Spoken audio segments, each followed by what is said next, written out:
सिकंदर आ रहा था तब ब्राह्मण धर्म कहाँ था? ये क्वेश्चन उठता है। इसका मतलब कि जब मुस्लिम आया तभी से हमको हिंदू बनाया गया। तभी से ब्राह्मण धर्म आया, तभी से हमको हिंदू बनाया गया। उससे पहले हमारा कुछ और धर्म था क्योंकि बाहर के जितने विदेशी आए हैं, उनको वही धर्म मिला जो भारत में था।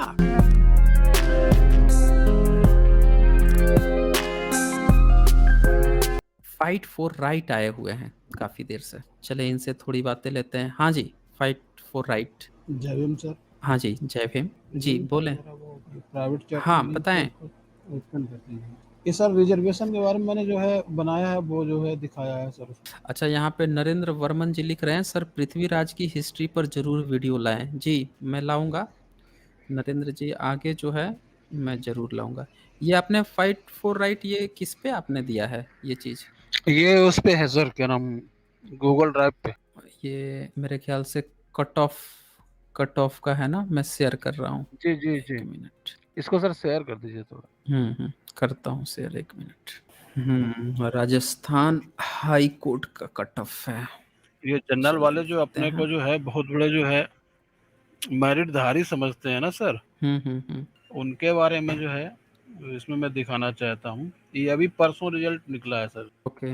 ये शेयर कर दीजिए। हाँ, ये राजस्थान हाई कोर्ट का एलडीसी जी वो है। जी। 1 मिनट इसको हटा दूँ मैं। इसका सर कट ऑफ देख लीजिए। जनरल का जो है 194 है, हुँ। और एससी का जो है ये 200 है, एसटी का मतलब 190 है, ओबीसी का 224 है। 224 है। वॉव! जी, ये देखिए दोस्तों, ये देखिए राजस्थान हाई कोर्ट एलडीसी परिणाम कट ऑफ और अभी ये ये जो परसों ही है निकला है सर।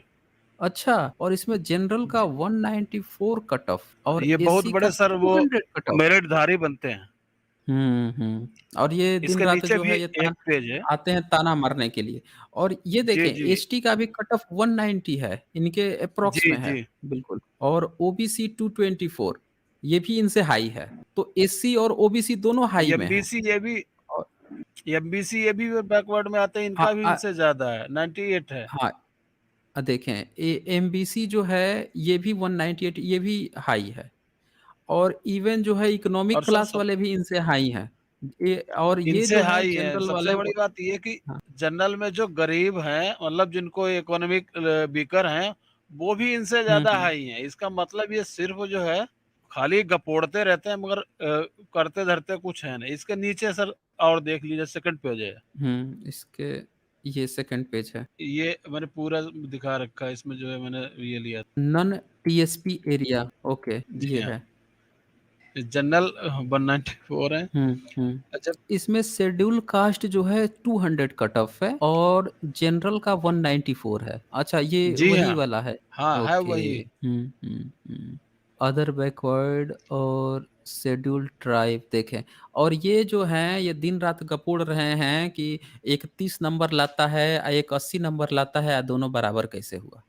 आएँ भई, कहाँ गए आप जी, लोग? हैं? वही सर, ये ये लोग जो है मतलब इनका यदि आरक्षण की वजह से हो नहीं पा रहा है। जब आरक्षण वाले 200 नंबर ला रहे हैं, ये 109 हुँ। 94 में ही सिमट जा रहे हैं। हुँ।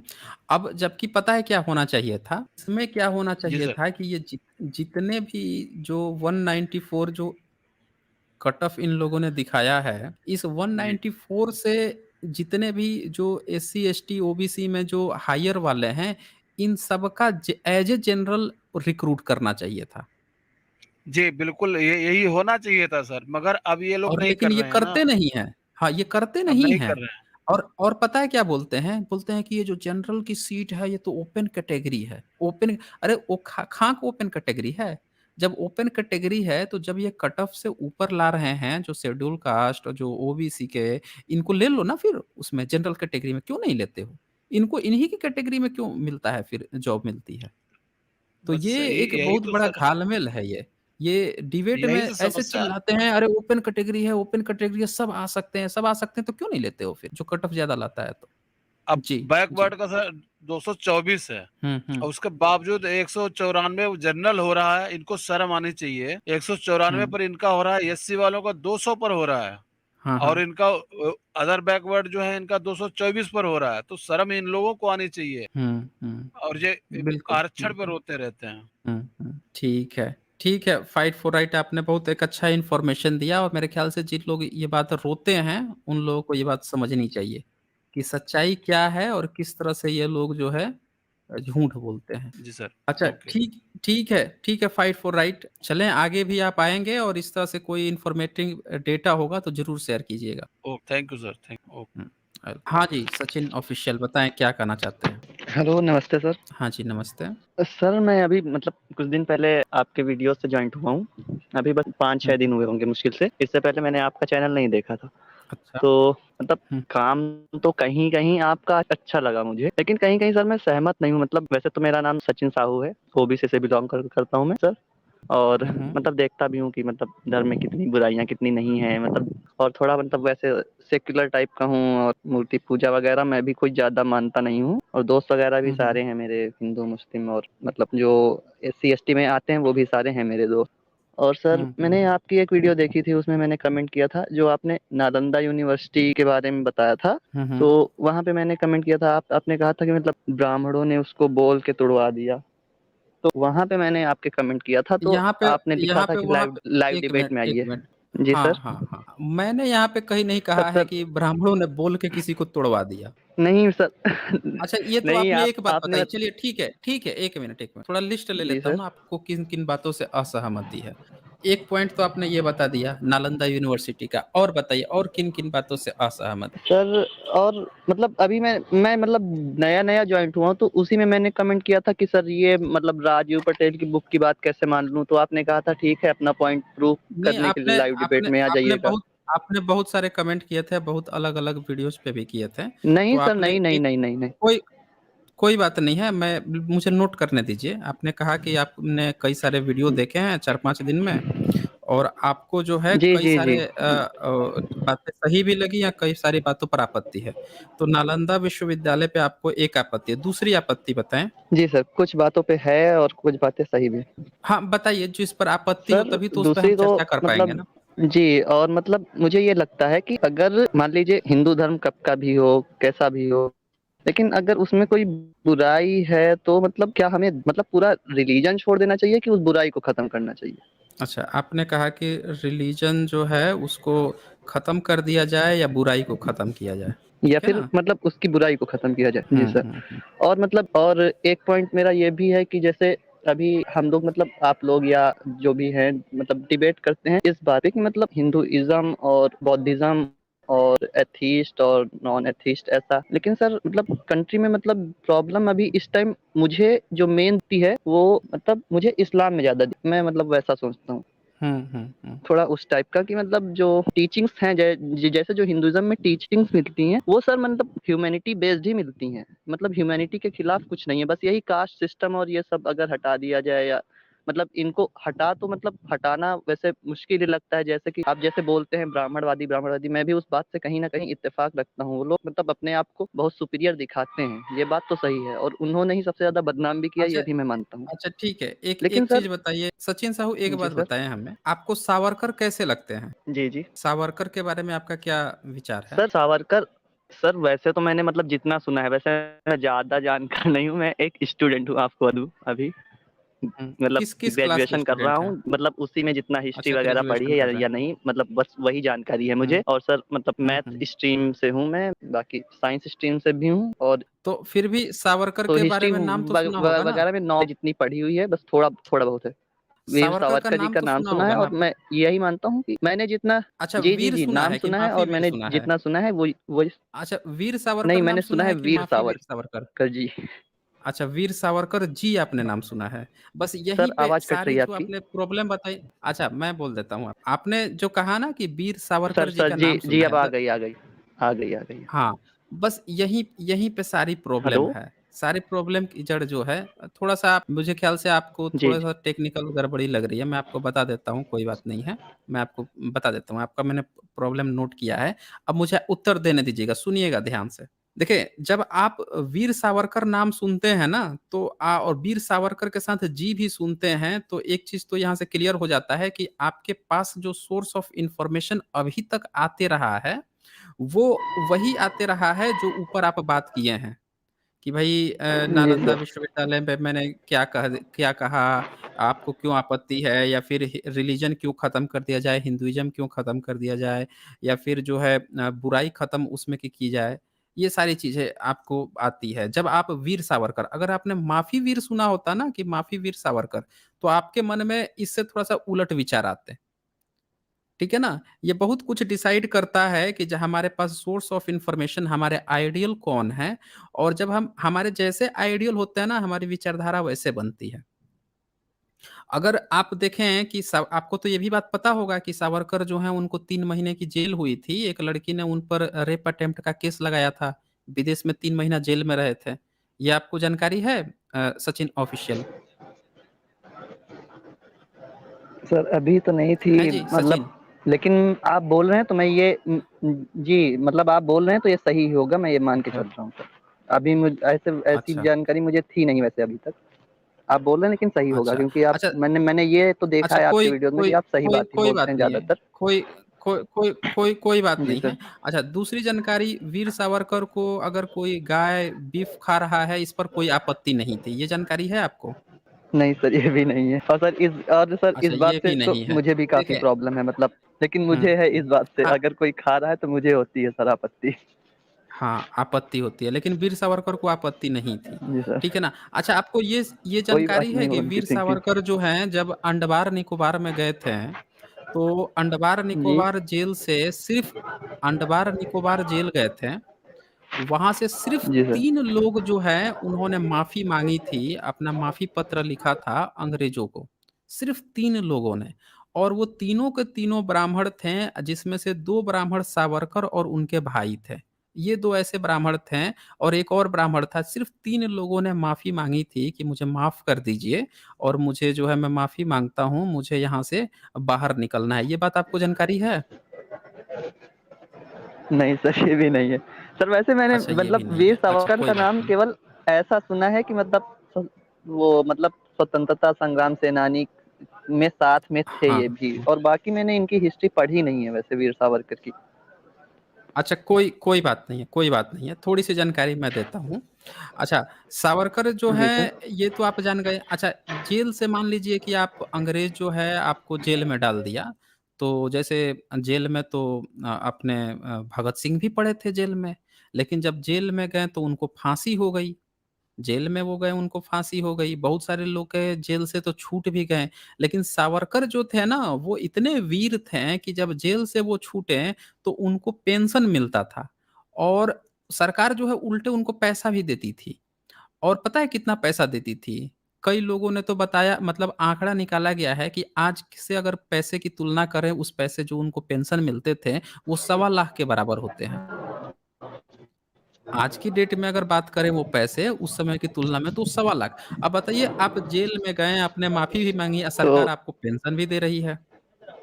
ठीक है हाँ, ना? तो मतलब ये तो वही वो हुआ ना कि पैसे, जाके मिल गए ना? हाँ, अब जो भी आप कन्क्लूज़न निकाल लें इस चीज़ का, तो कुल मिला के जी, जी, मैं जी, यही कहना मतलब वो चाह तो रहा वही था हुआ। कि आपने, हाँ, कुल मिला के मैं ये कहना चाह रहा था कि जब आप वीर सावरकर सुनते हैं और उसकी फैक्ट चेकिंग आप नहीं कर पाते हैं, तो उसी तरह से और भी जो आपके मन में है ना जो बातें, शायद आप तक सच्चाई अभी तक नहीं पहुँच पाई है। सबकी फैक्ट चेकिंग करनी ज़रूरी है।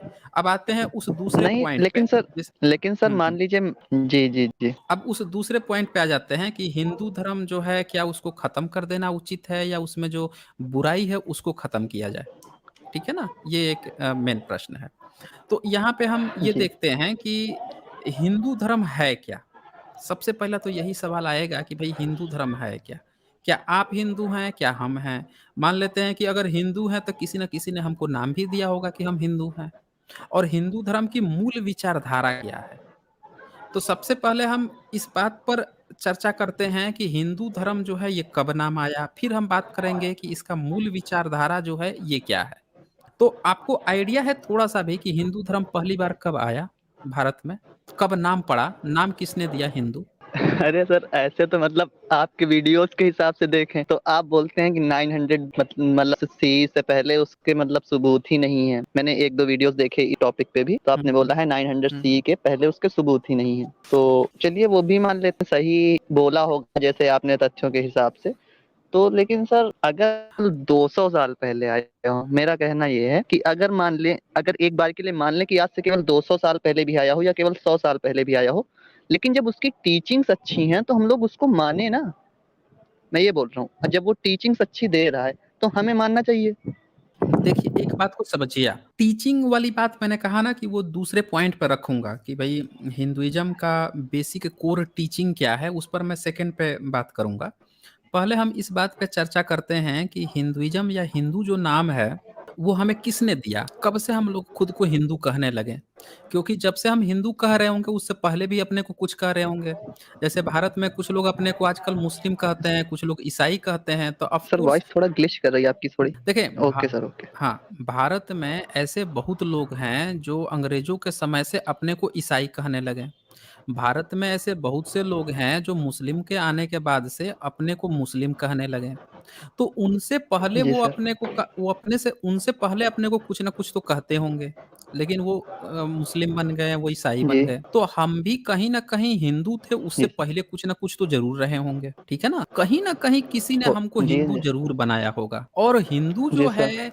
हि हाँ, जैसे मुस्लिम इस्लाम जो है अरब से आया, ईसाइयत जो है ये सारे शब्द जो हैं, क्रिश्चियन जी, जो है ये सब विदेश से आए।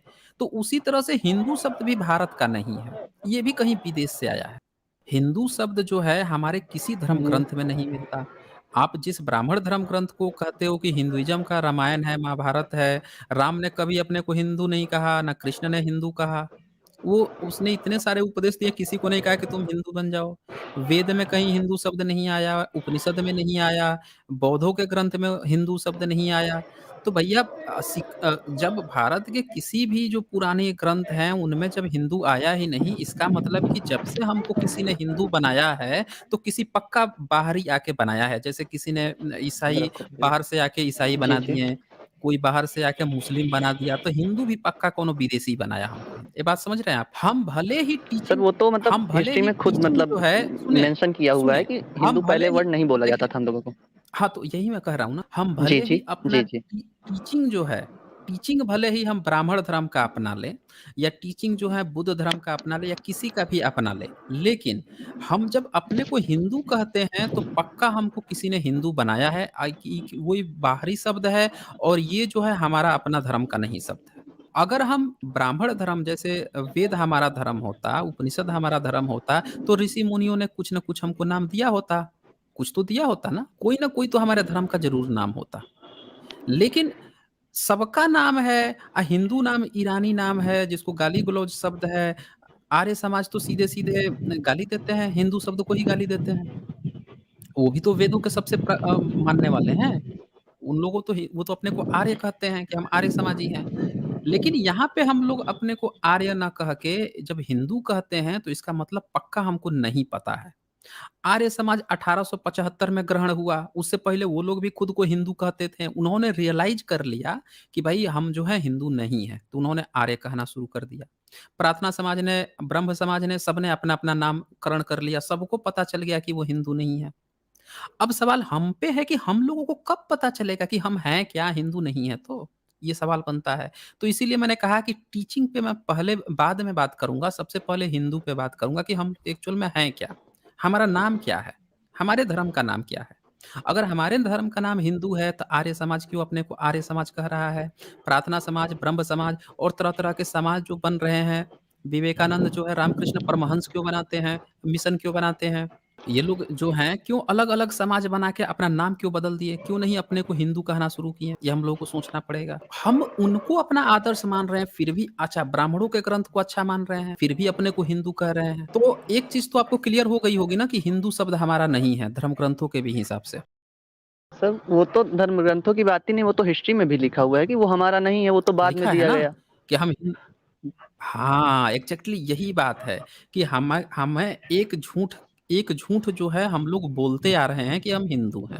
ये बात तो आप मान अरे गए। तो सर लेकिन सर इसमें झूठ की क्या बात, जैसे बाद में दिया गया, तो जैसे जो हिंदुस्तान के निवासी किसने हैं, दिया होगा? जैसे अच्छा सोचिए सोचिए किसने दिया होगा? आप तो ब्राह्मण धर्म को मानने वाले हैं, तो दिया किसने होगा? सर अगर सर इस्लाम मतलब को आप मानते हैं इस्लाम को जी, मानते तो इस्लाम अपना नाम देता ना। इस्लाम कहता है कि भाई तुम इस्लामिक हो, तुम मुस्लिम हो। क्रिश्चियन को आप मानते तो वो अपना नाम देता ना कि तुम आज से क्रिश्चियन हो। जब हिंदू भारत में कोई था नहीं तो ये हिंदू नाम आपको किसने पकड़ा दिया? अगर आप ब्राह्मण धर्म को मानते हैं तो आपको वो ब्राह्मण कहना चाहिए था कि भाई ब्राह्मण धर्म है। वो आपको हिंदू क्यों कहेगा? अब विदेशी नाम आपको क्यों देगा? क्या वो अच्छा सर, अपना अपना जैसे धर्म आपको नहीं दे रहा है? सुनिए, क्या वो जी, जी। अपना धर्म जी, जी। आपको नहीं दे रहा है? क्या वो किसी विदेशी के नाम पर आपको गुलाम बनाना चाह रहा है, जो नाम दूसरा दे रहा है? ये तो समझना पड़ेगा ना हमें। सोचिए ज़रा इस चीज़ को, डीप सोच के ज़रा जी, जी। उत्तर सर, जैसे मतलब उसमें लिखा हुआ है कि जैसे जो इंग्लैंड के रहने वाले हुए, वो इंग्लिश बोलते हैं उनको, फ्रांस के रहने वालों को फ्रेंच बोलते हैं। वैसे जब हिंदुस्तान के रहने वाले होंगे तो उनको हिंदू बोल दिया गया जो बाहर से आए। सिंपल सी बात है ना ये तो। देखिए, हम लोग भी अंग्रेज़ों को कहते हैं इंग्लिशमैन है, लेकिन उनका अपना धर्म ईसाई है, वो अपने को क्रिश्चियन बोलते हैं। इसी तरह से हम अरबियों को अरबी ज़रूर कहते हैं कि ये अरबी हैं, लेकिन उनका धर्म इस्लाम है, वो अपने को इस्लामिक या मुस्लिम जी, जी। ज़रूर बोलते हैं। हम लोग जी सर। अपने को हिंदू तो बोल रहे हैं, लेकिन हमारा धर्म का नाम क्या है? यही तो मैं जानना चाहता हूँ। अगर हम हिंदी बोलते हैं, तो हिंदी तो पिछले 150 साल से बोल रहे हैं, 100 साल से बोल रहे हैं हम। ठीक है सर। हमारे लोगों को तो पिछले 100 साल के अंदर से अभी बहुत सारे लोग तो पिछले 10, 20, 50 साल से सीखे हैं हिंदी। अभी तक तो जी, क्षेत्रीय जी, भाषा जी। बोलते थे। तो जी पिछले सर। 200 साल के अंदर हम अपना धर्म का नाम चेंज कैसे कर सकते हैं? हमारे धर्म का नाम ज़रूर कुछ होगा। ये बात आप समझिए। ज़रूर कुछ न कुछ तो है, जो हम लोगों को बताया नहीं जा रहा है। समझ रहे हैं तो मेरी सर बात को? अगर जी, जी। हुँ, हुँ। तो मतलब ये है, अगर जब इंसान जब डेवलप हुआ होगा, मतलब जब आया होगा पृथ्वी पर, जो भी हो, तो उसमें मतलब क्या ऐसी नीड थी कि कोई धर्म बने? सर, एक इंसानियत नाम का भी धर्म होता है, वही अगर चल रहा है आगे, टीचिंग्स मिल रही हैं, तो किसी को धर्म की ज़रूरत नहीं है। अब अगर बाद में इस्लाम आ गया, क्रिश्चियन आ गया, ये आ गया, वो आ गया, तब सारे धर्म बने हैं ना। तो अगर केवल इंसान, आप मतलब सोचिए, कोई धर्म ना होता यहाँ पे, तो क्या मतलब इंसानियत ही ना होती? जो इंसानियत है वो खुद अपने आप में एक धर्म है सर। तो उसी धर्म को अगर इन लोगों ने सनातन बोल दिया, फिर उसी को बाद में हिंदू बोल दिया, कुछ भी बोल दिया, तो फिर तब जाके ये धर्म का कॉन्सेप्ट आया है, जब ये दूसरे धर्म आए हैं। वरना धर्म की ज़रूरत ही क्या है इंसानियत के लिए सर? देखें, अब थोड़ा-सा आप सही पॉइंट पर पहुँचे हैं। अच्छा देखें, जब विदेशी भारत में आता है, तो वो अपना धर्म लेकर आता है। अपना जी धर्म सर। लेकर आता है, मुस्लिम अपना धर्म लेकर आया, जी, जी। अंग्रेज़ अपना धर्म लेकर आया। लेकिन इनसे पहले भी तो विदेशी भारत में आए हैं। शक आए, कुषाण आए, हूण आए, सिकंदर भी आया था, इनके भी तो अपने धर्म थे। तो इन्होंने इनके अपने धर्म थे, लेकिन भारत में आके ये क्या बन गए थे? आपको पता है क्या बने थे? जब भारत में आए, भारत पे इन्होंने आक्रमण किया, तो इन्होंने अपना जी, धर्म जी। परिवर्तन कर लिया था, ये जानकारी है आपको? सर, ये हूण लोग जो थे, ये तो मतलब ट्राइबल थे, तो और ये कुषाण और ये सिकंदर, मतलब सिकंदर तो शायद पर्शियन था, और बाकी ये कुषाण का नहीं मालूम है मुझे। तो आप मतलब बताइए क्या बन गए थे, क्या नहीं बने? नहीं, वो पर्शियन नहीं है, वो पर्शियन जी, नहीं जी। था। सिकंदर जी। जो है उसको आप यूनानी था वो, ग्रीक। देखें, हाँ, ग्रीक आप एक हो। चीज़ को जी, जी। अच्छा ये बात आपको जानकारी है कि कुषाण जो है भारत में या शक जो है भारत में या हूण जो है ये कौन से धर्म का पालन करते थे भारत में? नहीं सर, नहीं पता है। नहीं पता है। एग्ज़ैक्टली यही वो पॉइंट है जिससे आप नहीं समझ पाए हैं कि हम लोग का धर्म क्या है। अरे हम लोगों का धर्म जो है वो विदेशी आके भारत में अब वो एक्सेप्ट कर लिया। भारत में जब कुषाण आया था, आपको पता है भारत जी, में जितनी ज़मीन से गढ़ी हुई जो मूर्तियाँ मिलती हैं, उसमें से ज़्यादातर जो मूर्ति है, वो कुषाणों की बनाई हुई है। ठीक है कुषाण सर। जो है भारत में आके बुद्ध की मूर्ति बनवा रहा था। ओके। शक जो है भारत में आके बुद्ध धर्म का पालन कर रहे थे, बुद्ध की मूर्तियाँ बनवा रहे थे। अब ये बताइए ठीक कि है। ये जब भारत में आए थे, हूण भी आया तो उसके सिक्क पर धम्मचक्र मिलता है, हूणों के सिक्कों पे। और आप ये देखिए जी। विदेशी भारत मिनांडर, जो मिनांडर भारत में आया, उसने आके वो बुद्ध धर्म स्वीकार कर लिया। उसके नाम पर पूरी एक किताब लिखी गई है मिलिंद मिलिंद पन्नो। और जो वो था हेलोडेरियस, वो भारत में आके और उसने बेसनगर में पिलर स्थापित किया, गरुड़ा पिलर। उसने जो है बुद्ध मार्ग का पूरा वो शिलभद्र जो बुद्धिस्ट राजा थे उनके साथ आया तो आप देखिए विदेशी भारत में आके बुद्धिस्ट बन रहा है। उसको उस समय जो है एक भारत में एक ही धर्म मिल रहा है बुद्ध मार्ग।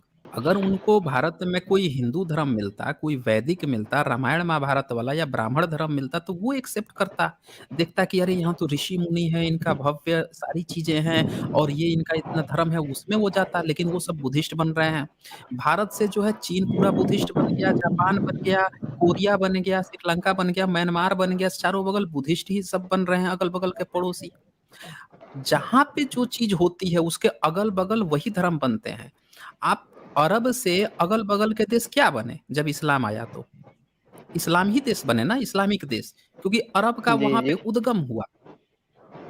तो ठीक है अरब सर। का जहाँ पे उद्गम हुआ तो अगल-बगल के देश इस्लामिक बन गए। उसी तरह से जहाँ ईसाइयत का उद्गम हुआ तो अगल-बगल के देश इस्लामियत बन गए। तो बुद्ध मार्ग का जहाँ उद्गम हुआ अगल-बगल के जो हैं वो क्या बन गए? बुद्धिस्ट देश बन गए। लेकिन जहाँ पे आप क्लेम है कि सो कॉल्ड ब्राह्मण धर्म उत्पन्न हुआ वहाँ के अगल-बगल के लोग ब्राह्मण क्यों नहीं बने? भारत में ब्राह्मण धर्म क्यों नहीं था? जब विदेशी आक्रमण किया तब जब मुगल आया तब ब्राह्मण धर्म था। लेकिन जब हूण, कुषाण, शक ये सब आ रहे थे, पहल्लो आ रहे थे, सिकंदर आ रहा था तब ब्राह्मण धर्म कहाँ था? ये क्वेश्चन उठता है। इसका मतलब कि जब मुस्लिम आया तभी से हमको हिंदू बनाया गया। तभी से ब्राह्मण धर्म आया, तभी से हमको हिंदू बनाया गया, उससे पहले हमारा कुछ और धर्म था क्योंकि बाहर के जितने विदेशी आए हैं, उनको वही धर्म मिला जो भारत में था, ये चीज़ समझिएगा। नहीं जो तो सर भारत में बात धर्म था, वही मिलेगा ना किसी को। मुस्लिम ठीक आया है तो सर उसको ब्राह्मण धर्म मिला। हाँ, बोलिए, बोलिए। वो मैं सुनना चाहूँगा आपसे। वो तो मतलब था, वो तो पता ही है कि मतलब 563 या 593 में जब बुद्ध जी हुए थे, तो उसके बाद तो बुद्ध का मतलब उद्भव हुआ ही है और बहुत लार्ज लेवल पे हुआ था इंडिया में। वो तो मतलब पूरा मेंशन है कि पूरे इंडिया और पूरा बाहर तक वो फैल गया। तो सर इसका मतलब हम इसको डिनाई थोड़े ना कर सकते हैं कि मतलब ये खत्म ही हो गया था या ये था ही नहीं। अगर कोई मतलब उसकी टीचिंग बुद्ध मार्ग की मतलब टीचिंग्स इतनी अच्छी हैं कि इंसान उसको एक्सेप्ट करेगा ही, और इंसान एक्सेप्ट कर रहा है तो इसका मतलब ये थोड़ी ना है कि मतलब ये वाला था ही नहीं फिर, क्योंकि एग्ज़ैक्टली यही मैं आपसे इसमें मतलब एग्ज़ैक्टली यहाँ मैं रोकूँगा, बस 1 जी, मिनट जी, जी। रोकूँगा आपको। जी, जी, जी। देखें, अभी अभी आपने जो बात कहा ना कि बुद्ध मार्ग जब आया 2600 साल पहले या जब भी आया, तो वो पूरे चारों बगल फैला और पूरे भारत में फैला। यही मैं कहना चाहता हूँ। उस समय जब पूरा भारत ही बौद्धमय हो गया था, तो क्या किसी को याद है कि उससे पहले वो अपने को क्या कहते थे? आपको आपको पता है सचिन, उससे जी, पहले जी। लोग अपने को क्या कहते थे? बुद्ध मार्ग जब पूरा देश बौद्धमय हो गया, उससे पहले जी। अपने को वो क्या कहते थे? किसी को याद है?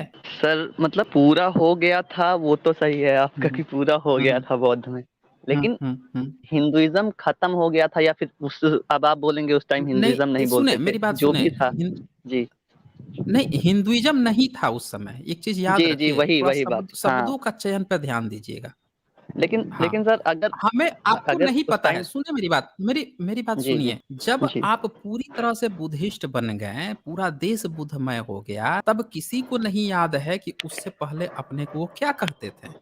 उसी तरह से यहाँ पे आप देखें कि जब आज आप अपने को हिंदू कह रहे हैं, तो आपको ये तो पता है कि बुद्ध मार्ग 2600 साल पहले आया। तो आपको ये भी पता होना चाहिए कि फिर हिंदू कब आया।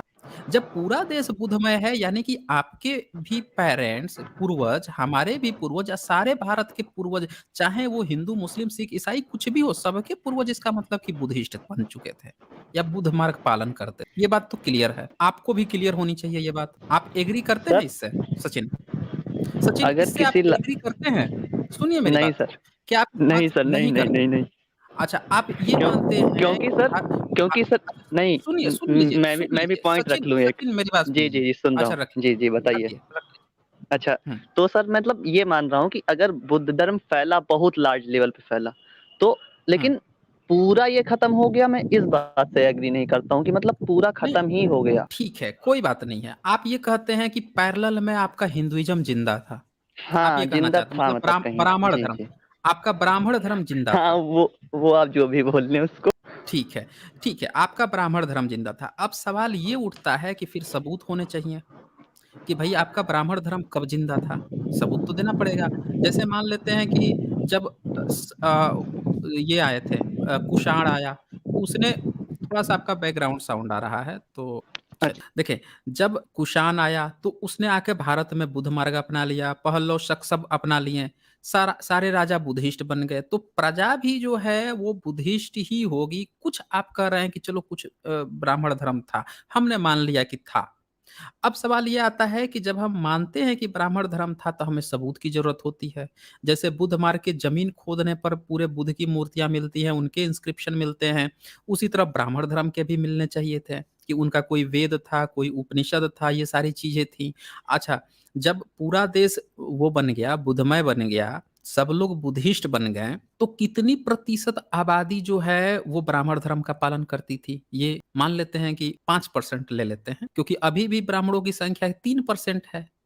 तो मान लेते हैं कि पूरा देश बन गया, 2% और रहे होंगे उनके, 5% मान लेते हैं कि 5% जनसंख्या जो है।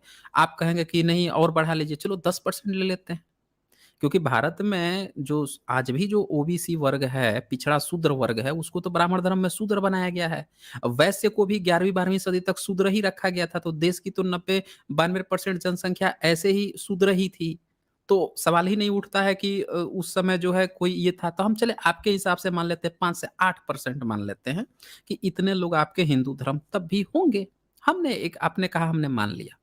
अब सवाल ये उठता है कि आज के डेट में आपने कहा कि आप ओबीसी हैं, पिछड़े वर्ग से हैं, तो आप भी जो है बुद्धिस्ट ही रहे होंगे, अन्यथा आप शूद्र में कतई नहीं आते। एक चीज याद रखिए, साहू जो होते हैं ओबीसी में आते हैं, वो कतई भी इसमें नहीं आते शूद्र में। शूद्र जो है एक सछूत होता है, सछूत और एक अछूत होता है। अछूत जो है, जो एससी वर्ग को कहते हैं, जिसको बाहर कर दिया गया है शहर से बाहर, उसको देखना भी पसंद नहीं है, छूना भी नहीं पसंद है। सछूत शूद्र उसको कहते हैं जो पिछड़ा तो वर्ग है, लेकिन उसको जो है उसको वेद सुनने का अधिकार नहीं था। वैश्य को तो वेद सुनने पर जीभ काटने का प्रावधान था। ये कई बार मैं दिखा चुका हूँ अलब्रूनी के नोट्स में। तो वैश्य शूद्र को अधिकार नहीं था, तो 8% अगर था। लेकिन आज की डेट में 85% जो जनसंख्या ये हिंदू धर्म की जो दिखाई जा रही है, इसका मतलब कि इस 85% में से बाकी लोग कैसे हिंदू बन गए, कब कन्वर्ट किए गए, इसका आपको आइडिया है सचिन?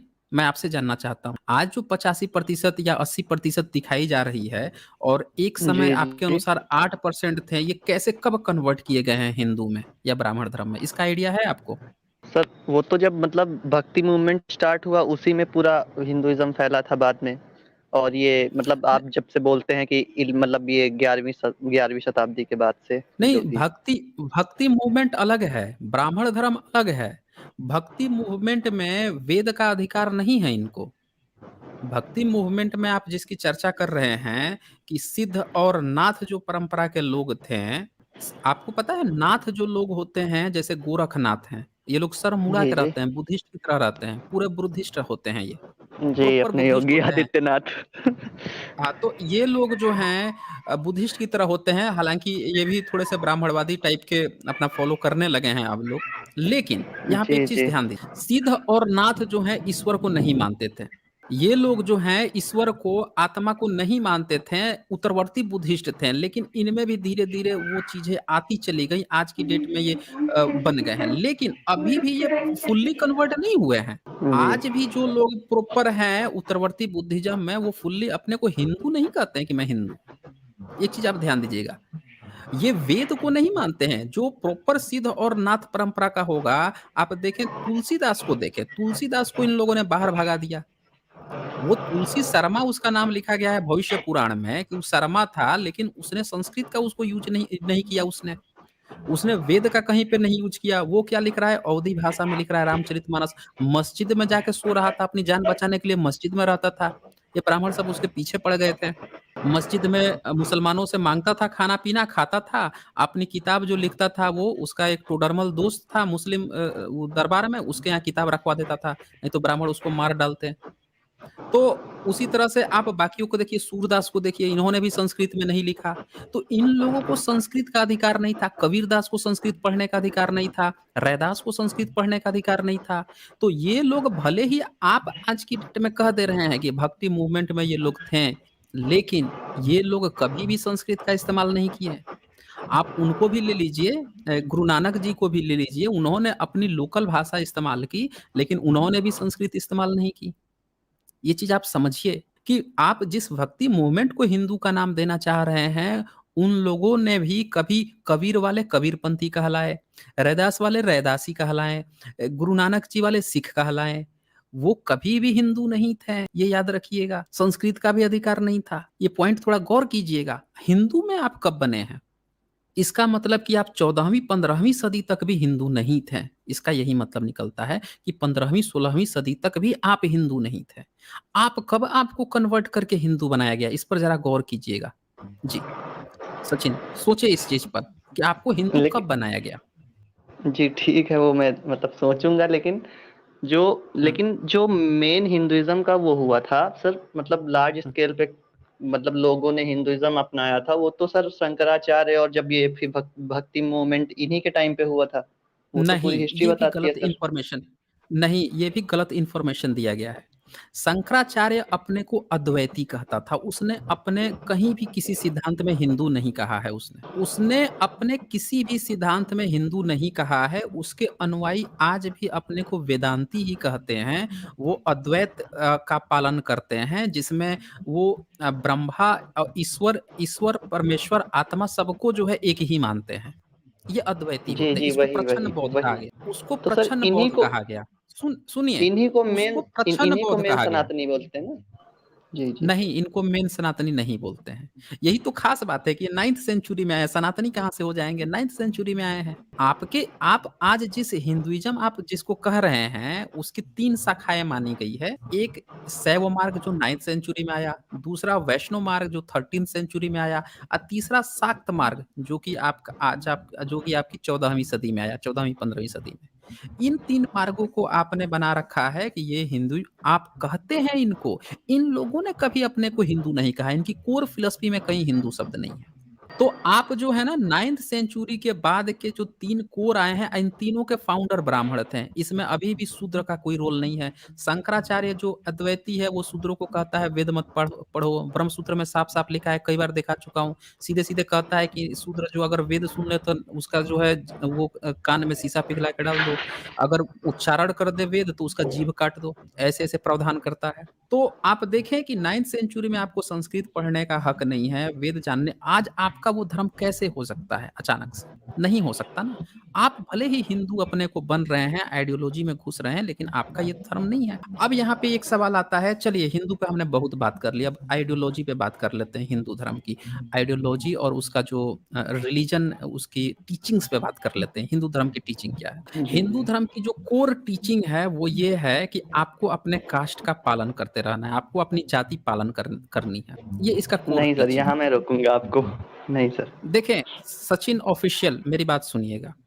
आपके जी, जी, किसी जी। भी हिंदू धर्म के किसी भी शाखा जो है, जो 3 ब्रांच बताई गई है, जो वैष्णव हो या शैव हो या शाक्त हो, किसी में भी ये बात नहीं कही है गई है कि इंटर कास्ट मैरिज करना है या जो इंटर वर्ण जो है वो मैरिज करना है। वर्ण संकर जो है ना, इस पर जोर दिया गया है। आपका जो वेदांत का जो किताब है गीता, वेदांतियों का ही किताब है गीता, उसमें सीधे-सीधे कहा गया है वर्ण संकर पे चिंता जताई गई है। अर्जुन की मेन चिंता ही गीता में यही है कि जब मैं मर जाऊँगा तो और जब क्षत्रिय मर जाएँगे तो इनकी बीवियाँ जो हैं, उनके साथ कोई और संबंध बना के वर्ण संकर बच्चे पैदा कर देगा, उसकी सबसे मुख्य समस्या है। कृष्ण जो है सीधे-सीधे भाग जाते हैं उस प्रश्न से, कहते हैं अरे छोड़ो चलो ये करो, वो करो, दूसरी-दूसरी बातें करने लगते हैं। तो उसमें मुख्य समस्या ही ये रखी गई है कि वर्ण संकर इंटर कास्ट वो कहता है जो जिस वर्ण का है, उस वर्ण में बना रहे। दूसरे वर्ण से शादी नहीं करनी है, दूसरे जाति से शादी नहीं करनी है, उसका कोर टीचिंग आपका हिंदुइज़्म कहता है। आपके यहाँ पता है, जो आप पढ़ेंगे मनुस्मृति हिंदुइज़्म की ही तो किताब है ना ब्राह्मण धर्म की। उसमें सीधे-सीधे जो चैप्टर 10 है, उसमें आप पढ़े ना, वर्ण संकर को कैसे गाली दी जा रही है, वर्ण संकर के जो बच्चे पैदा हो रहे हैं, उनको डिफरेंट नीच जाति बोला जा रहा है। कहा जा रहा है कि अगर शूद्र की बेटी है, शूद्र शूद्र जो है, अगर ब्राह्मण की बेटी से शादी करके बच्चे पैदा कर दे, तो उसको चंडाल कहा जा रहा है। इसी तरह से जितनी भी जातियाँ हैं उनको कहा जा रहा है कि इसमें वो पड़ेगा तो वो स्वपच पैदा होगा, वो कोल पैदा होगा, वो किरात पैदा होगा, तरह-तरह की जातियाँ बताई जा रही हैं। वर्ण संकर को उसको गाली दी जा रही है। कहा जा रहा है कि 4 ही वर्ण होते हैं, उसके अलावा कोई वर्ण नहीं। तो आपके यहाँ सीधे-सीधे जो हिंदुइज़्म का जो मेन प्रिंसिपल है, वो है कि इंटर कास्ट मैरिज होनी ही नहीं चाहिए। जो रिलीजन का तो सवाल ही नहीं उठता है। ये आपका कोर प्रिंसिपल है और हम आपको बता दें कि साइंटिफिक रूप से जो जातिवाद है या भारत की जो मूल समस्या है वो जातिवाद ही मूल समस्या है। अब बताएं जातिवाद को आप मूल समस्या मानते हैं कि नहीं सचिन? मैं इस पर आपकी राय जानना चाहता हूँ। जी सर, बिल्कुल मूल यही है। वैसे मैं यही मानता हूँ कि मूल समस्या यही है। लेकिन सर जो आप लोग मतलब आप लोग नहीं, आप मतलब जो बोलते हैं कि केवल मनुस्मृति पे बात करते हैं आप और फिर नहीं आप उस पे केवल बात कर नहीं, लेंगे। एक मिनट, यहाँ पे मैंने जी, इतनी जी, देर जी। बात की, मनुस्मृति में लास्ट में ले आया ना मैंने। आपके ओके वेदांत सर। पे बात की, सबकी बातें की, ऐसा जी, आप नहीं जी। कर सकते कि लेकिन सिर्फ सर मनुस्मृति पे बात किया। जी, लेकिन जो वेदांत में मतलब वर्ण व्यवस्था दी है, उसमें बाकायदा ये भी मेंशन किया हुआ है कि वर्ण व्यवस्था में कोई भी इंसान मतलब शूद्र से ब्राह्मण बन सकता है, ब्राह्मण से शूद्र, मतलब वो नहीं, ये ऐसे कहीं नहीं नहीं लिखा डिवाइड है, करते कहीं हैं। नहीं लिखा है। सचिन साहू सर कहीं नहीं गीता लिखा में भी है ये लिखा बात। हुआ है सर। सर नहीं, गीता में नहीं भी लिखा सचिन, हुआ है सर। आप सचिन मैं आपको गारंटी देता हूँ कहीं ये बात लिखा ही नहीं है। ये पूरा झूठ प्रोपेगेंडा में आपको फँसाया गया है। आपके पास जो इन्फॉर्मेशन पहुँच रही है, जहाँ से भी पहुँच रही है, आप देखें कि इसमें इन्होंने कहीं अगर अगर ये बात लिखी होती तो आप बता दीजिए कि कितने आज के हिंदू जो हैं इंटरकास्ट मैरिज करते हैं? बता दीजिए। कितने ब्राह्मण जो हैं अपनी बेटी की शादी के लिए किसी दूसरे उसमें जाते हैं, किसी दूसरे जाति में जाते हैं अपनी लड़की के लिए दूल्हा खोजने। आप साहू हैं, आप बता दीजिए कितने साहू लोग अपने बाल-बच्चों की शादी करने के लिए किसी दूसरी जाति में जाते हैं लड़का-लड़की खोजने। आपको याद है? कोई भी जाति का हो जो हिंदुइज़्म फ़ॉलो करता हो, वो बता दे कि कितने पेरेंट्स हैं जो दूसरी जाति में अपना दूल्हा खोजने जाते हैं, अरेंज मैरेज में। तो तो सर एक यही भी तो खत्म उदाहरण करना है ना। एक हाँ, तो मैं यही आपको बोल रहा हूँ कि ये इसका कोर प्रिंसिपल है। आपको नहीं इसलिए सर, बुरा लेकिन लग रहा है। वेदांत और गीता में ये नहीं लिखा हुआ है। जी, नहीं, जी, जी। आप अगर नहीं लिखा होता तो ये कोर प्रिंसिपल कैसे होता? पब्लिक कैसे फॉलो करनी सर होती? कोर प्रिंसिपल तो आप बोल रहे हैं ना। नहीं, मैं ये कोर प्रिंसिपल है। देखें सचिन एक चीज़ को आप समझें, तो 1 मिनट यहाँ पे विथ ह्यूमैनिटी का सुपर स्टिकर है, शुक्रिया आपका विथ ह्यूमैनिटी। एक एक चीज़ समझे सचिन ऑफिशियल, जब कोर प्रिंसिपल जिस चीज़ का होता है ना, पब्लिक उसको फॉलो करती है। जैसे कोर प्रिंसिपल है इस्लाम में 5 उसके पिलर हैं। भैया आपको नमाज़ पढ़ना है तो लोग नमाज़ पढ़ते हैं। कहा गया है कि अगर आप सक्षम हैं तो आप जाइए ज़कात देने की बात है तो लोग ज़कात भी देते हैं। सक्षम है तो मक्का घूम के आइए तो वो भी लोग करते हैं सक्षम है तो। तो उसमें जो उनके कोर प्रिंसिपल है वो लोग करते हैं। उनके यहाँ इस चीज़ की मनाही नहीं है कि भैया आप जो है आपस में शादी आपको नहीं करनी है। तो वो देखें कि भले ही भारत में आके वो जाति-वाति या कुछ ऊँच-नीच देखते हों, लेकिन फिर भी जो हिंदुइज़्म है इसकी तुलना में ईसाई वाले या मुस्लिम वाले ज़्यादा आपस में शादी कर लेते हैं। उनके यहाँ ज़्यादा रोक-टोक नहीं है कि हम इस जाति में हैं तो इसी में ही करनी है। इनके यहाँ कोर प्रिंसिपल नहीं है। हिंदुइज़्म में कोई एक सिंगल बाप ऐसा नहीं मिलेगा आपको बता देता हूँ कि जो अपनी जाति छोड़ के दूसरी जाति में अपने दूल्हा या दुल्हन खोजने जाए अपने बच्चे के लिए। इसलिए नहीं जाता है क्योंकि इसका एक कोर प्रिंसिपल है। आप इसको दूर करना चाहते हैं तो इसका मतलब ये है कि ये कोर प्रिंसिपल है और अब आपको लग रहा है कि बुराई है। दरअसल आप जिस कोर प्रिंसिपल को तोड़ेंगे तो ये हिंदुइज़्म ही नहीं रह जाएगा। ये हिंदुइज़्म है ही नहीं। आप इस चीज़ को समझें। कोर प्रिंसिपल ही जातिवाद है हिंदुइज़्म का। ये एक रेसिस्ट रिलीजन है। बिल्कुल रेसिस्ट वो है जो आप पर थोपी गई है। अब बताइए मुझे सचिन ऑफिशियल कोई एक ऐसा परिवार आपको आज तक मिला है जो किसी दूसरे जाति में गया हो अपने बच्चे के लिए अरेंज मैरेज खोजने के लिए खुद से? सर वो तो ज़ाहिर-सी बात है नहीं मिलेगा, क्योंकि आजकल कास्ट सिस्टम है। नहीं मिलेगा। नहीं, आजकल नहीं है। ये जिसका जो कोर प्रिंसिपल होता है उसी पे वो चलता है। सर अच्छा आप जिसका मतलब जो कोर कोर प्रिंसिपल को होता है उसी पे वो चलता है। ये बात समझिए सर आप। मतलब आप हुँ। किस बेसिस पे बोल सकते हैं कि ये कोर प्रिंसिपल है? देखिए, आप मुझे बता दीजिए ना कहीं एक उदाहरण दे दीजिए कि आपके गीता में कहाँ लिखा हुआ है कि डिफरेंट जातियों में शादी करना है? या आपके आपके मनुस्मृति में ही कहाँ लिखा हुआ है कि डिफरेंट जातियों में शादी करना है? कहीं एक आप खुद उदाहरण दीजिए ना। कहीं लिखा हो। आपके मनुस्मृति में क्या लिखा है मैं बताता हूँ। ब्राह्मण जो है वो क्षत्रिय से शादी कर सकता है, ब्राह्मण ब्राह्मणी से कर सकता है, ब्राह्मण वैश्य से कर सकता है, ब्राह्मण शूद्र से कर सकता है। क्षत्रिय जो है वो अपने नीचे के तीनों से कर सकता है, ब्राह्मणी से नहीं कर सकता, साफ-साफ लिखा है। वैश्य जो है वो शूद्र से कर सकता है, वैश्य से कर सकता है, ऊपर के दोनों वर्ण से नहीं कर सकता। ये साफ-साफ लिखा है। अच्छा, शूद्र जो है शूद्र से ही कर सकता है, ऊपर के तीनों से नहीं कर सकता। ये साफ-साफ लिखा है। ये सीधे-सीधे रिस्ट्रिक्शंस लगाता है।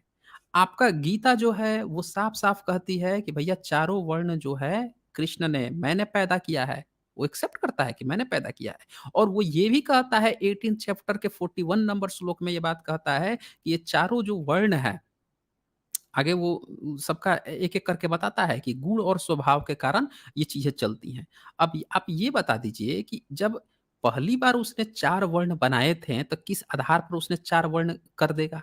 कोई बच्चा जन्म लेगा, जन्म लेते ही अगर वो बन गया क्या नाम है? जन्म लेते ही वो कैसे ब्राह्मण बन जाएगा? क्योंकि बोल रहा है कि चारों वर्ण ही मैंने बनाया है। अरे कैसे आपने बना दिया? एक बच्चा जन्म लेता है, आप कैसे उसको फिट कर दिए कि ये ब्राह्मण है? अच्छा ठीक है, मान लेते हैं कि आपने फिट कर दिया कि वो ब्राह्मण है।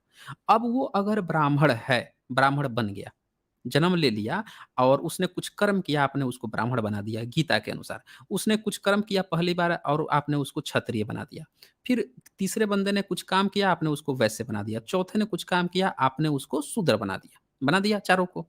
अब आपका गीता के फिलॉसफी के अनुसार, आप नहीं गीता पढ़े होंगे, मैंने भयंकर रिसर्च किया है। मैं आपको बताता हूँ अब क्या होगा। ये पहली बार में जब आपने 4 लोगों को उनके गुण कर्म के अनुसार आपने जब 4 वर्ण बना दिया, तो अब पता है क्या होगा? पुनर्जन्म होगा। ब्राह्मण ने जो कर्म किया है, तो अगले जन्म में फिर से ब्राह्मण बनेगा और आपका जो क्षत्रिय है, इसने पिछले जन्म में क्षत्रिय वाला काम किया था, तो फिर से ये क्षत्रिय जन्म लेगा। आपका वैश्य जो है अगले जन्म में फिर से वैश्य ही बनेगा। शूद्र जो है अगले जन्म में फिर से शूद्र ही बनेगा। आपकी गीता की फिलॉसफी ये कहती है। अब क्या है कि ये चारों फिर से पैदा होते ही ब्राह्मण बन गए, क्षत्रिय बन गए, वैश्य, शूद्र। अब पिछले जन्म में ब्राह्मण वाला काम किए थे तो उसके गुण और स्वभाव के अनुसार जन्म हुआ है, तो अब इसको मेंटेन करने के लिए ब्राह्मण फिर से ब्राह्मण वाला ही काम करेगा। क्षत्रिय फिर से क्षत्रिय ही वाला काम करेगा, वो नहीं चेंज करेगा। क्योंकि गीता में साफ-साफ ये बात लिखी है कि ये जो जो व्यक्ति है जो है वो अपने गुण और स्वभाव के अनुसार, और गुण स्वभाव क्या है? पिछले जन्म में वो क्या था? पिछले जन्म में ब्राह्मण है तो ब्राह्मण वाला ही गुण स्वभाव लेके पैदा होगा। तो आपकी गीता फिलॉसफी एक बार डिवीजन करके और हर जन्म में ब्राह्मण को ब्राह्मण ही बनाने की बात कहती है, क्षत्रिय को क्षत्रिय, वैश्य को वैश्य और शूद्र को शूद्र बनाने की बात करती है। तो ये आपकी कोर फिलॉसफी है कि वो शुरू से ही 4 भाग में डिवीजन की बात कर रही है। आपका जो वेदांत का जो सिद्धांत है, जिस वेदांती को आप लोगों ने उसमें रखा हुआ है, हिंदुइज़्म की कोर फिलॉसफी में रखा हुआ है, वही सीधे-सीधे बोल देता है कि इंसान पिछले जन्म के ही अनुसार इस बार बनता है। यानी आप शूद्र जो एक बार जो शूद्र बन गया, उसको आप कभी भी ब्राह्मण बनने का मौका ही नहीं दे सकते। ये आपका कोर फिलॉसफी है। इस चीज़ को समझें आप सचिन। अब बताएँ मुझे कि कहाँ से आप में जो है, जो वर्ण संकर की जो बात आ रही थी, वो कैसे बदले, जब शादी ही नहीं कर सकते? सर, जैसे कि आपने कहा अभी कि मतलब हुँ, जो ब्राह्मण है वो ब्राह्मण ही रहेगा, जो शूद्र है वो शूद्र ही रहेगा, ठीक? वो हुँ, तो आपने सही कही कि मतलब अपने पिछले जन्मों के हिसाब से उसका तय होगा। लेकिन आपने खुद एक बात कही कि जो इस जन्म में है, वो गुण और कर्म हुँ। के आधार पर तय होगा। आपने खुद बोला नहीं, अभी। एक एक एक आपने चीज़ आप बोला द समझे नहीं। अरे जी, हमने जी, बोला तो जी, जी। उस समझिए तो मैंने क्या बोला। मैंने जो बोला उसको ध्यान से समझिए मैंने क्या बोला। मैंने ये कहा कि जब वो जन्म ले लिया कि पिछले जन्म में ब्राह्मण था तो जन्म ही लिया ब्राह्मण का। उसका गुण और स्वभाव ही पिछले जन्म के अनुसार जन्म ले लिया। अब जन्म ही ले लिया ब्राह्मण का तो जन्मते ही वो ब्राह्मण हो गया। मैंने ये कहा। जब जन्मते ही ब्राह्मण हो गया क्योंकि पिछले जन्म में उसने कर्म ही किए थे ब्राह्मण वाला जन्म लेने के। तो जन्मते ही जब ब्राह्मण हो गया तो उसका गुण और स्वभाव ब्राह्मण वाला काम करेगा। आपके गीता जो है चैप्टर 18 आप साफ-साफ पढ़ लीजिए, 41 श्लोक से लेकर 44 श्लोक ध्यान से पढ़ लीजिए। उसमें यही है कि आपका जन्म अगर ब्राह्मण में आप लिए हैं, तो आपका गुण और स्वभाव ही है कि आप ब्राह्मण वाला ही काम करेंगे। तो ये प्रक्रिया आप चाहे जितना जन्म ले लीजिए, आप ब्राह्मण ही बने रहेंगे। पुनर्जन्म होता है कि नहीं होता है, हम सब जानते हैं कि बकवास चीज़ है। लेकिन आपकी फिलॉसफी ये कहती है कि ब्राह्मण ब्राह्मण ही बनेगा हर जन्म में, शूद्र शूद्र ही बनेगा, उसका स्वभाव ही गुण कर्म यही है। तो आपने ये जो कहा ना कि शूद्र जो है ब्राह्मण बन सकता है, ये सब बकवास बात है, आपके कोर फिलॉसफी में ही गलती है। कोर फिलॉसफी ही आपको इस तरह से कर देती है। ख़ैर मैंने आपको जितनी बात बतानी थी, बहुत सारी बातें आपको बता दी है। सचिन, अगली बार आप इन सारे पॉइंट्स को नोट कर लीजिएगा और आपको तब भी अगर कुछ लगे कि आपका हिंदुइज़्म क्यों सही है और जब सबके पूर्वज जो हैं जब बुद्धिस्ट बन चुके थे, तो वो बुद्धिज़्म में कोई पुनर्जन्म नहीं होता है कि आप जन्म लेके अगले बार भी ब्राह्मण उसमें कोई वर्ण व्यवस्था नहीं है। बुद्ध मार्ग में कोई वर्ण व्यवस्था नहीं है कि आपको ये बनना है। जाति डिवीज़न नहीं है, जातियाँ नहीं है उसमें कोई जाति नहीं है। तो ये सारी अच्छी चीज़ें ईश्वर नहीं है, आत्मा नहीं है। ये सारी अच्छी चीज़ें छोड़ के और आप जो हैं जो जो साइंटिफिक रूप से गलत है, इनमें आप कब कन्वर्ट हुए? और कन्वर्ट होने के बाद आप इसको क्यों जस्टिफ़ाई कर रहे हैं? इन सारे प्रश्नों को आप जो है उत्तर खोजिएगा। उत्तर खोज के अगली बार आप आइएगा फिर अपने बात रखिएगा, मैं ज़रूर आपसे आगे बात करूँगा। ठीक है सचिन, चलें। काफ़ी समय दिया है मैंने आपको, आपसे पॉइंट भी लिए और काफ़ी बात हुई है। उम्मीद है कि बहुत सारे क्वेश्चन खड़े हुए हैं, उसका आप उत्तर खोजेंगे, खोज कर अगली बार आइएगा, तो मैं फिर चर्चा करूँगा इस पे।